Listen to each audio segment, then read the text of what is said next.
Pemirsa, pandemi COVID-19 sampun memargi selam ewarse tur mewesana majeng ketahanan pangan ring Kabupaten Klungkung.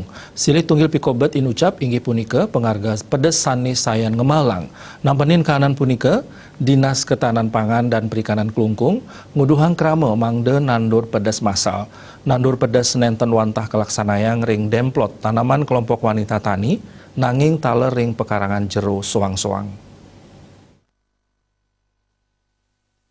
Kepala Dinas Ketahanan Pangan dan Kelautan Klungkung Idewa Ketut Suwete Negara Mausang, program puniki jantan anut ring pewaras saking Pemprov Bali.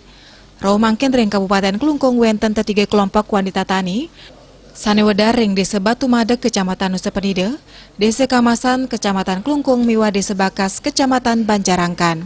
Tiga kelompok wanita tani puniki mepeguyup ring program gerakan menanam cabai.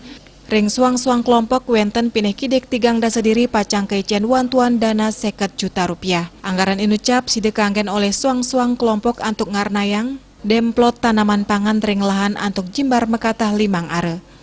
Ring demplot inucap pacang ketandurin 100 bibit tetanduran pedas. Nenten wantah ring demplot samian anggota kelompok wanita tani taler side nandur dasa bibit pedas ring pekarangan jero suang-suang. Prade pemargin ring demplot side laksana yang becek, para anggota kelompok wanita tani puniki side ngewedarang bibit pedas tur kelimbakang oleh krame San Elinana. Kejantenang melarapan pemargin inucap side ngewantu tetegenan krame antuk nangingin pebuat pokok. Dan pos ngudingayang.